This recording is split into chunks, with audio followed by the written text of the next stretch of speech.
C'est un privilège pour R3D Conseil de présenter la femme d'exception de cette 20e soirée bénéfice au profit de la Fondation Why des femmes. Les horizons de cette femme exceptionnelle sont vastes et variés. Au cours de son éblouissante carrière, elle a su s'investir avec ferveur dans plusieurs secteurs d'activité, notamment la politique, la santé, l'économie et l'éducation. Docteur en psychologie, aussi diplômée en histoire et en économie, elle a pavé la voie à plusieurs femmes dans plusieurs domaines non traditionnels. Aujourd'hui, elle veille à ce qu'elles atteignent les plus hauts échelons et exercent leur influence.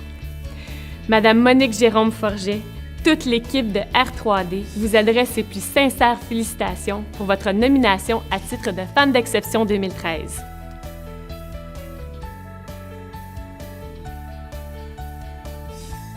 L'apport de Monique Jérôme-Forget sur les scènes politiques et économiques est inestimable.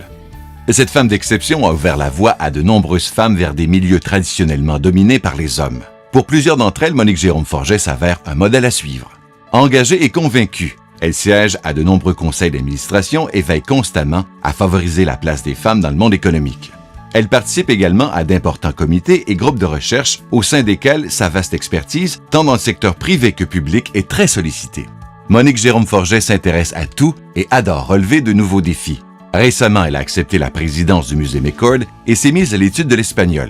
Cette passionnée de théâtre, de cinéma et de danse raffole de la culture sous toutes ses formes. Elle avoue d'ailleurs qu'elle a toujours eu en grande estime les ministres de la Culture. Le livre que je viens de publier, ça fait déjà 1 an, je l'ai écrit pour les femmes, les jeunes femmes. Le message que je veux leur donner, c'est de poursuivre, de relever des défis, de prendre des risques, de ne pas avoir peur et d'être audacieuse. Je leur dis, l'audace, ça paye. Parfois, on a des échecs, on apprend autant de ces échecs que de ses succès. Le Y, c'est une institution absolument fantastique pour les femmes. Ça fait des années que le Y s'occupe des jeunes filles. Et je dois dire que le Y a joué un rôle déterminant dans la qualité de la vie des femmes à Montréal.